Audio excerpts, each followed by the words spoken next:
الصبح بدا من طلعته والليل دجا من وفرته فأقر رسلا فضلا وعلا. میرے نبی نے فرمایا ثلاث مہلکات، تین چیزیں تباہ و برباد کر دینے والی ہیں. ثلاث مہلکات، تین چیزیں تباہ و برباد کر دینے والی ہیں. ہون متبع، شح مطاع، اعجاب المرء بنفسه وہی اشدہن. فرمایا کہ خواہش کی غلامی، جو جی میں آیا.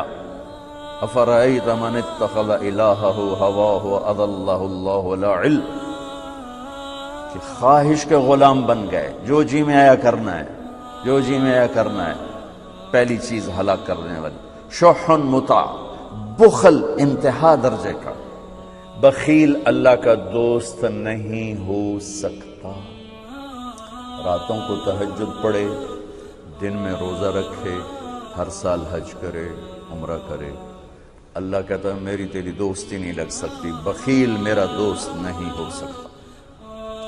سخی سے اللہ دوستی توڑتا نہیں، چاہے وہ فاسق ہو، اور بخیل سے اللہ دوستی لگاتا نہیں، چاہے وہ مصلی پر بیٹھا اللہ اللہ کرنے والا ہو. اور شحی تو بڑا بدقسمت ہے. بخیل ہوتا ہے کسی پہ خرچ نہ کرے، اپنے اوپر تو کرے.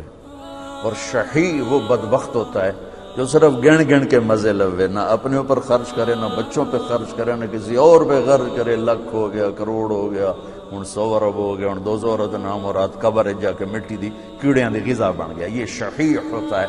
تو میرے نبی نے کہا شح مطاع، وہ بخل جو اسے اپنا غلام بنا لے.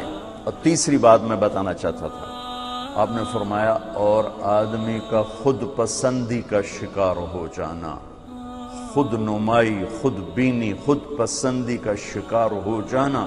آگے فرمایا وَهِيَ أَشَدُّهُنَّ، یہ سب سے خطرناک ہے. بخل سے بھی خطرناک ہے،